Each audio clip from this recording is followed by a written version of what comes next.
Buenas noches, niños ratas, otakus, metaleros y toda esa peña que no nos duchamos en general. Esto es La Guardilla Podcast, el lugar donde lo mejor del panorama underground, internacional, nacional y regional llega bien chopeadito y fresco para ti, para tu cuerpo, para que no tengas que buscarlo tú. Estamos contigo todos los viernes a las 9 de la noche en iVoox y Spotify, trayendo historias, cultura, recursos para productores y todas esas vainas que necesitas que les echemos un oído.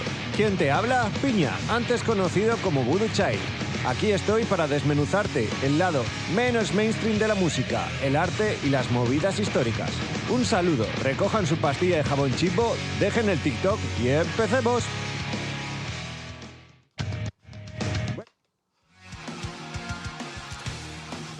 Hola, buenas. Vuelvo yo a estar por aquí. Os preguntaréis probablemente por el nombre de este podcast y por qué le he hecho. Este especial no voy a poner grupos como tal y no voy a hablar de grupos y de historia porque de lo que quiero hablar es de un proyecto aparte que estoy llevando en La Guardilla, que está en Gumgrowth y que si tenéis Ableton podéis descargar. Hay algunos que son de pago, hay otros que son de gratis. ¿Y de qué vamos a hablar hoy? Pues de preset de guitarra, de bajo, salas y lo que he estado aprendiendo yo esta semana. Sobre todo con estilos extremos como el death, el black, también el propio thrash metal. ¿De qué vamos a hablar? Pues sobre todo de pedales, amplificadores, gabinetes y salas, algunos presets que puedes utilizar, que recomiendo, que no. Esto habiéndolo aprendido un poco esta semana más o menos. Esto no está grabando, ¿verdad? No está grabando. Sí, está grabando, sí. Bueno, la cosa es que vamos a hablar un poco de la historia de los géneros más extremos. Y para no repetir un poco lo que hicimos en The Death Metal, voy a hablaros un poco de cómo surge el tema de la distorsión y tal. El tema de la distorsión en las guitarras es de los años 50 y no voy a ahondar mucho ahí porque todos sabéis que es bastante conocido de que fue un error a la hora de ajustar la ganancia en un amplificador de válvulas, que empezó a distorsionar y a crear una serie de armónicos. El que lo grabó le pareció guay y luego eso se exportó. Más allá no voy a entrar en datos históricos porque esa parte no la tengo preparada, pero puedo hablaros un poco de qué radica esto de la distorsión. A ver, nosotros tenemos que imaginarnos el sonido como una onda con valles, con crestas y con un eje.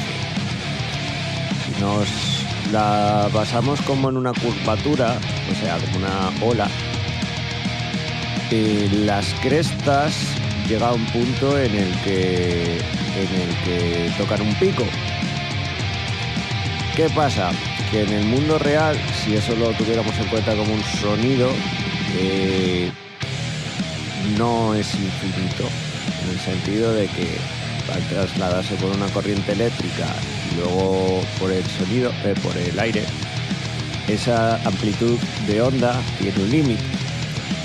Cuando choca con este límite, también llamado umbral o threshold, es cuando se produce la distorsión.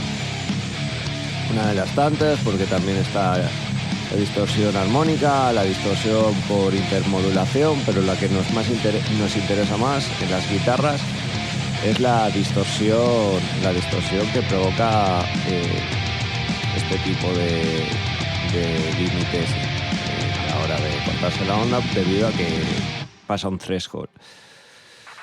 Vale, esto en la teoría parece muy fácil, pero en la práctica, lo que he dicho, llegó hasta los años 50. Es verdad que anteriormente en el mundo de los sintetizadores, con el Celemin, con el Mellotron y con, por ejemplo, este que utilizaba Hitchcock, no me acuerdo cómo se llamaba, los pájaros, bueno, uno de los primeros sintetizadores, ya se hacían ondas de sierra añadiendo distorsión a una de estas ondas que, por cierto, se llamaban ondas senoidales. Pero eso era porque se sobrecalentaba el circuito y no podía aguantar la amplitud de la onda cuando era eléctrica, y cuando se transformaba en presión sonora, ese sonido salía distorsionado.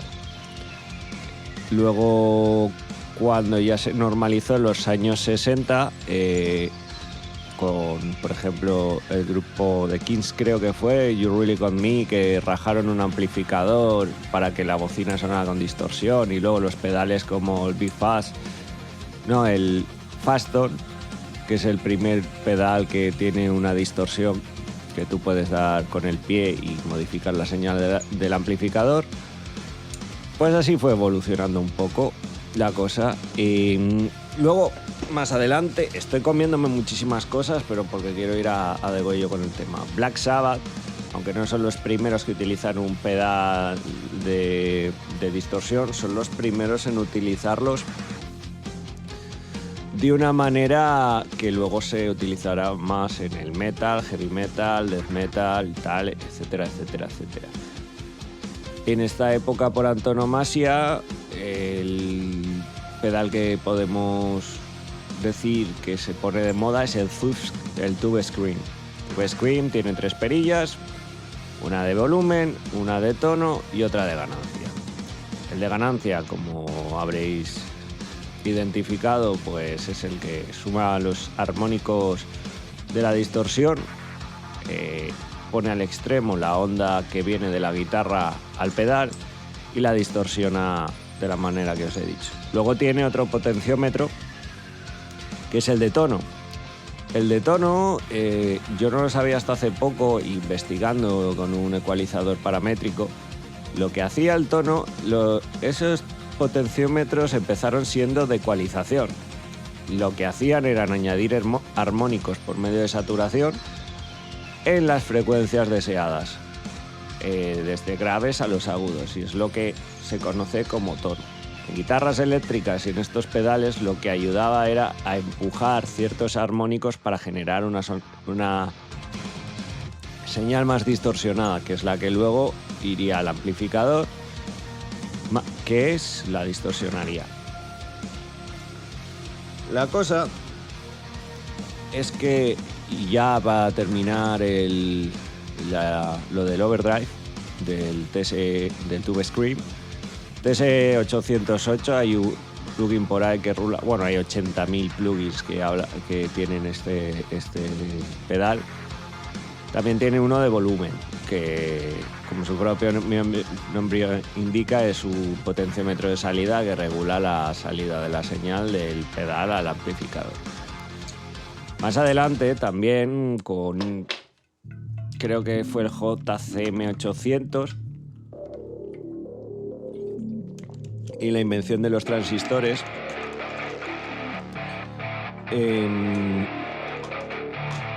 pues se crean ya los primeros amplificadores que pueden no voluntariamente empujar a las guitarras a que generen distorsión por medio de los cabezales, que son los amplificadores mismamente. Y estos son los JCM800, el JCM900, etc. Hasta ese entonces los amplificadores casi todos eran de válvulas y tenían ese tono cálido, pero no estaban diseñados para generar distorsión. Los amplificadores de transistores, lo que se consigue es que, aparte de que sea muchísimo más barato producirlo, que sean mucho menos pesados y que se les pueda forzar mucho más. Luego también habrá amplificadores de válvulas por medio de distorsión, que son los de high gain, como los EVH, los Pibi, los 5150, etcétera, etcétera. ¿Y por qué he hablado del Tube Skin y el JCM 800? Pues porque los primeros grupos de black, death metal y sobre todo de black, utilizaban esta dupla del TSE 808 con el Marshall. ¿Por qué? Porque todavía no habían inventado los amplificadores de alta ganancia. Y si bien el amplificador distorsionaba, no tenía una distorsión tan extrema como la que podemos ver después en, yo que sé, los Angel o los PV o los 50150. Estos amplificadores ya no eran el amplificador y la bocina, vamos a hablar, la pantalla unidos, sino que eran piezas distintas. Tenían un modo bridge, que el modo bridge era, digamos que si el amplificador tiene dos salidas que se conectan a la pantalla, L y R, lo que hacía era sumar las potencias de ambas dos para generar un sonido más potente y más distorsionado. No debemos olvidar que los amplificadores de guitarra con amplificador y pantalla originalmente no estaban hechos para estudio, estaban hechos para que sonaran en grandes estancias antes de que se empezara a microfonear como es debido. De hecho, eso creo que lo tengo pendiente en un trabajo de amplificación y altavoces. Creo que los primeros en utilizar line arrays y amplificadores sí tochos fueron Led Zeppelin o los Beatles, no me acuerdo muy bien. Y bueno, lo que se utilizaba es eso, la dupla del TSE 808 con un amplificador Marshall JCM 800 o 900, aunque por lo que estoy mirando por ahí, investigando, estos amplificadores, los 900 sobre todo, se utilizaron más en hard rock, mientras que el JCM 800, que es un amplificador originalmente diseñado para blues, al ser un sonido no tan grueso como el JCM 900, luego cuando le añades distorsión puedes crear una guitarra más afilada. Tenemos que saber que originalmente pues las guitarras que más se utilizaban eran las Gibson y las Fender siempre se fueron más para el rollo del punk. Luego aparecieron las Ibanez con un potenciómetro de tono que ya permitía regular exactamente el tono como si fuera un pedal de una manera no tan ortopédica como podemos encontrar en las Fender, que es un selector de 3 posiciones, o en las Gibson, que las Gibson, por ejemplo, son guitarras que suenan muy bien para hard rock y puedes tener el selector de pastillas, pero realmente, en mi opinión, el cambio de color o de tono de las guitarras beneficia más en el hard rock y en estilos más gordos y menos distorsionados que en el metal. A mí el metal, por ejemplo, las Fender no funcionan mal, sobre todo porque con el selector de pastillas que tienen tú puedes, en mi opinión siempre, yo creo que se nota más la diferencia cuando mueves las pastillas del mástil a la parte más inferior. Por eso también sobre todo la Strato fue una guitarra que se utilizó a principios del punk, sobre todo porque el selector de pastilla te permitía acentuar, sobre todo en los power chords y en las quintas, el ataque de la púa, cosa que con las Gibson, si bien se puede hacer, el sonido es más cálido, más rockerillo, más, lo que he dicho, oscuro. Y con las Ibanez lo que se hacía era un poco, en mi opinión, siempre eran como guitarras que son más ligeras, más livianas de utilizar y más orientadas al metal. Pero en esta época lo que más se utilizaba era Fender y Gibson. El TSE 808 y luego empezarían a salir, que lo vean la chuletita, todos los pedales de Boss. El DS1, el MT2, que son el Metal Zone, etcétera, etcétera, etcétera. que esos son ya, normalmente, por ejemplo, yo estoy empezando a hacer un proyecto musical yo, y por ejemplo el Tube Scream, si le combinas con un MT2, prácticamente, que igual no es en la vida real así, pero coges un tono distorsionado bastante parecido en equipo de alta ganancia. Hoy en día no hay tanto ese problema porque con plugins y con todo esto lo podías recrear más o menos un equipo de alta ganancia, pero en esta época, hasta que no llegaran los PIDs o los mesas Boogie, era lo que tenían. Y es la razón por la que, por ejemplo, en el black metal usaba bastante el TS-808, porque los equipos no daban para más. Luego, posteriormente, pues Pigma hizo otro pedal que yo, por lo que he probado, es más fuzzy, el Fulltone CD, y el Gunnor, que era un poco la pedalera que luego se asoció con el JCM 2000, que era como el amplificador de guitarra Marshall, que ya sí era más para rockero, y este era ya más contemporáneo, los de alta ganancia. Por otro lado, el otro día he estado también probando otro de la marca, he estado recreando con Ableton, que también está disponible en la web, el Boss GE7, que es, digamos que mientras que con la distorsión tú consigues ese sonido afilado, con este tipo de... El Boss G7, por ejemplo, era el que se utilizaba para moldear la distorsión al gusto del guitarrista. Esto, por ejemplo, era muy útil para los guitarristas de black metal.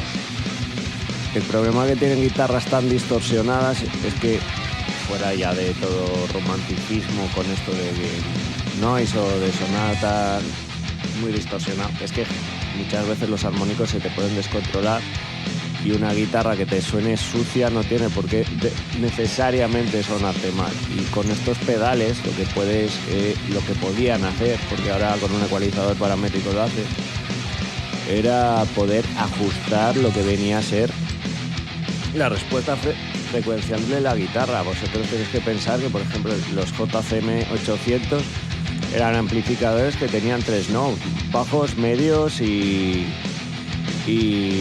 agudos, y de repente el G7 tiene 7 knobs. O sea, no es un ecualizador paramétrico porque no tiene la pantallita digital, es un ecualizador por bandas, pero son 7.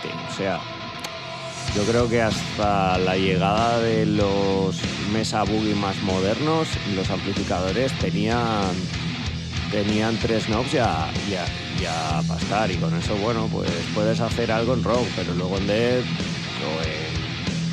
o incluso en un hardcore punk muy agresivo no te permitía trabajar mucho la distorsión. Y con este pedal, pues habréis visto que he compartido algunos tutoriales por ahí, pues se conseguía ese timbre característico, sobre todo del death, del black metal, y podías manejar las frecuencias sin freír los tímpanos a los oyentes. Es también verdad que aquí hay un poco de trampa, y esto, no siendo un grupo de death metal, como hemos mencionado antes, los propios estilos extremos del metal, como juegan al principio de hecho de ahí viene la palabra thrash metal, de grabarse en locales muy mal acondicionados, con reverb, problemas de modos, problemas de delays. La propia reverb normalmente les ayudaba un poco a acolchar aquel armónico o aquella resonancia dentro del amplificador que podría ser dañino para el oyente. Siento mucho joderos la fantasía, pero es así. En el caso, por ejemplo, de DSB, los primeros discos, que los he escuchado un poquito, si bien también la propuesta artística que tenían ellos iba un poco así, Death es un grupo de black metal y me parece paradigmático porque el sonido ese distorsionado es el que buscaban. Debido a las condiciones en las que se graba, pues ese efecto reverb, que en un principio era por pocos recursos y porque era completamente do it yourself, se convierta en algo característico, no solo del black metal, sino del death y tal. Hay que poner puntillas porque luego también hay grupos que quieren un sonido muchísimo más técnico y mucho menos artesano. Por otro lado, otro de los pedales que me gustaría hablar es del Boss NS2. ¿Por qué? Porque, a ver, en Ableton tú lo que puedes coger es una puerta de ruido y hasta abajo y meter una salvajada de ganancia que simplemente con dar al rec eso suene como si fuera drop music. Pero yo vi conveniente hacer estas simulaciones de pedales más que nada para saber cómo se comporta la circuitería y cómo se comportaría un equipo real. Y hay que decir que, por ejemplo, el primer Boss funcionaba regulinchi. También hay que tener en cuenta que en esa época estamos hablando de equipos analógicos y estamos hablando de circuitería. Yo lo he hecho aquí con un plugin. Pero bueno, te hace un poco la idea saber cómo tenían que trabajar en esa época para generar esos tonos característicos del death, sonando bestias, pero con las limitaciones que tenían. O sea, ya recapacitemos el Tube Screen, el MT, el de Boss, el Metal Zone que viene bastante después. Luego pedales de baja ganancia como el Marshall JCM 800. Y la problemática además de que si te pasabas muchísimo con la ganancia, las herramientas para compensarla, las puertas de ruido, que muchos ni siquiera las utilizaban, eran o inexistentes o muy difíciles de utilizar. Eso por ese lado. Por otro, vamos a pasar un poco de estos a los albores de los amplificadores a equipos de alta ganancia. Por ejemplo, los Mesa Boogie Dual Rectifier, los Mesa Boogie Mark II Plus, que es uno que se utilizaba muchísimo en thrash metal, los Pibi y los Randall, que el Randall es el que utilizaba, por ejemplo, los ya Pantera, ya en su etapa conocida. Son amplificadores diseñados exclusivamente para esta alta ganancia. Prácticamente podrías modelar hasta... no estaría haciendo una exageración, pero podías moldear hasta el armónico séptimo disminuido, no sé qué, no sé cuánto, si sabías un poco de tal.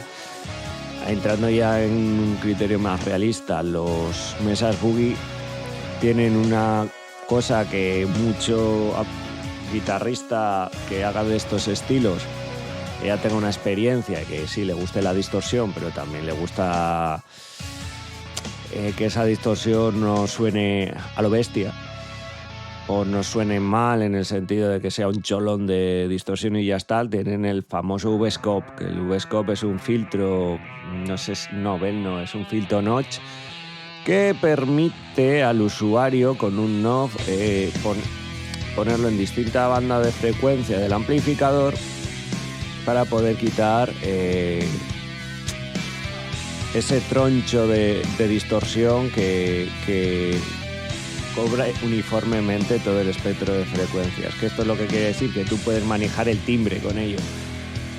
Hasta ese momento los amplificadores como los Marshall, ya estaba hablando muchísimo de Marshall y no me va a patrocinar, tenían presence como muchísimo, treble y presence. Treble, que era prácticamente los agudos, y present, que era un potenciómetro que se utilizaba sobre todo en las frecuencias entre los 6.000 y 8.000 kilohercios para reducirlo o aumentarlo en función de si estabas en un concierto o estabas en una sala. ¿Por qué? Porque esas son unas zonas, según las líneas de Fletcher y Manson, más jodidas a la hora de armónicos rechinantes y más sensibles. ¿Qué es lo que pasaba? Que estos amplificadores en un estudio, si ponías eso, igual volvías loco al productor, pero luego en un directo, al tener todo el aire y toda la reverberación propia de una sala, tenías que acentuarlo. ¿Por qué os comento esto? Porque esto era prácticamente casi todo lo que se podía hacer con un amplificador de distorsión y además de baja ganancia. La innovación que presentan sobre todo los Mesas Boogie, los PIB y los Randall es la posibilidad del V-Scope, que era prácticamente que podías hacer un barrido frecuencial. Una cosa que, por ejemplo, otros estilos han llevado posteriormente. Y de hecho, y se me olvidaba decirlo, el Boss EQ7 que he dicho antes, si bien era un ecualizador de bandas, es fundamental para entender posteriormente los ecualizadores paramétricos. Porque los ecualizadores paramétricos tienen las bandas de estos pedales. Lo que pasa es que en los ecualizadores paramétricos tú puedes modificar el corte, los decibelios y tal. En el caso de los pedales de Q, tú podías manejar esa banda de frecuencias que te decía el fader que tenía y nada más. Pero bueno, vuelvo a decir, no se había encontrado nada parecido en ese momento y mola, porque al fin y al cabo estamos hablando de señales analógicas, no digitales. Hoy en día con ceros y unos puedes hacer hasta un gallo metálico. La cosa también tenía... Esto ya más en los amplificadores de bajo, pero tú podías matizar determinadas frecuencias fundamentales de los amplificadores. Y luego por otro lado estaban las pantallas. Las pantallas no tienen mucho misterio porque en general, salvo algunas que tienen algunas configuraciones X para ponerlas en bridge en paralelo, normalmente son 4 altavoces. Por ejemplo, los que he estado usando yo son los simulando yo son los Celestion. Y ya lo que hay que tener en cuenta en las pantallas son tanto el amplificador emite por el imán de los altavoces, pero también todo el sonido residual que se queda alrededor influye. Esto es lo que normalmente se llama el cuerpo. ¿Por qué? Porque es las ondas estas residuales saliendo para todos los lados y chocándose con las partes del amplificador. A la hora de crear timbres o de crear sonidos es práctico. Esto, si el amplificador te crea el timbre de la distorsión de tu guitarra, las pantallas lo que te crean es la estancia y la sensación de realidad. Todos hemos visto, por ejemplo, que en estilos más puncarras, guarreros, ya no calimocheros, sino espiteros, a veces con un pedal de overdrive te vale. ¿Por qué? Porque es pura cera distorsionada, pero eso es lo que pasaría si no pusiéramos una pantalla, un amplificador solo, sin una simulación de pantallas o, por ejemplo, en digital un Ivory Rebel con gabinetes. Sonaría casi como un bajo de electrónica, un lead de electrónica de la distorsión que tendría. Luego, pues he hablado un poco ya de los de alta ganancia. También he diseñado una serie de preconfiguraciones, por ejemplo, el Marshall JCM800 con una Mesa Boogie Dual Rectifier. ¿Por qué? Porque Mesa Boogie tiene el cabezal y tiene también la mesa Boogie. Y es una dupla que, por ejemplo, utilizaba bastante el guitarrista cantante de Megadeth. Es un tono más zumbón de distorsión que el de Metallica. En Metallica refiriéndonos a la época más thrash, porque luego ya han probado unas configuraciones más cálidas cuando se pasaron el Black Album del thrash metal al hard rock. Este señor, Mustaine, David Mustaine, pues utiliza este amplificador para esta dupla para tener un sonido más bueno, aparte de que sobre todo los primeros discos utilizaba también este pedal. Al fin y al cabo, el thrash es un poco el que le pilló esta evolución de los 70 a los 80 de los amplificadores JCM a los de alta ganancia, como hemos dicho. Y bueno, y luego también tenía un pack aquí que a grosso modo que tenía como tonos de grunge, tenía tonos de punk y tal, y Soy Gays, pero bueno, el de Soy Gays no voy a hablar mucho porque ya sería meterme en tema de reverbs y eso no lo tengo tan preparado. En el tema de la gran distinción entre cómo ecualizar una guitarra eléctrica de punk o una guitarra eléctrica de rock a una guitarra de metal. Lo más importante es lo afinado que suene, en el sentido. Normalmente las guitarras de rock y de punk suenan más, sin interpretarse mal, más acartonadas en el sentido de que tú lo que estás buscando es un sonido más grueso, más medios, no tanto medios, graves, pocos agudos, medios, valga la redundancia. Mientras que las guitarras de metal, por lo que he estado viendo en casi todas las ecualizaciones, normalmente lo que... Y mira, esto antes también se hacía antes de que salieran los amplificadores de alta ganancia, es unos graves para que suene chunca chunca, unos medios que normalmente se recortaban porque ya la propia distorsión que venía del pedal pues hacía que el sonido fuera grueso, y esa parte es fundamental a la hora de cantar porque si está muy muy ocupada por la guitarra al cantante no se le oye. De hecho, eso distingue muchas veces una buena de una mala mezcla de alguien de que le mola la guitarra troncho gordo pero luego no respeta los otros elementos de la mezcla. Yo, por ejemplo, es una cosa que he descubierto hace poco, a veces menos es más. Y luego los agudos, sin llegar a ser una zumbada muy grande, pues resaltarlos. En ecualización, por ejemplo, lo que se suele hacer es en el lado de los... Se corta la guitarra por los 250 Hz con un filtro paso altos, luego se sube un poquito, luego ahí hay un valle que es sobre todo la zona del encajonamiento que se baja, que coincide con los medios, y luego al gusto del consumidor en la zona de los 6.000-7.000 hercios se acentúa o no la zona del ataque de la púa, y luego hay otra zona ahí jodida que es la de 15.000 a 20.000, que normalmente hay todas las resonancias y ahí es un Cristo muchas veces para mezclar porque es muy engañosa, porque al final es la zona que más timbre tiene, más sensible es el oído, y si tú llevas mezclando mucho tiempo, pues al final normalizas el resto del sonido teniendo referencia a esa, y luego vas 5 minutos después cuando hayas descansado los oídos y te suena toda la distorsión latera más no poder. De hecho,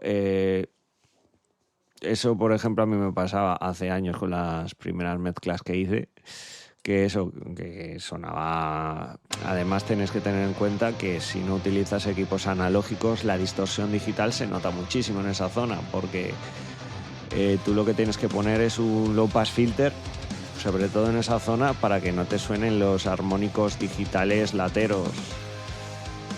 Bueno, eso es un poco la cosa. De estilos extremos, pues poco más tengo que hablar, porque yo creo que lo he dicho todo poco. Cuando llegan los amplificadores de alta ganancia, pues ya no se utilizan pedales tanto para empujar, sino para hacer aún más cabradas a tomar.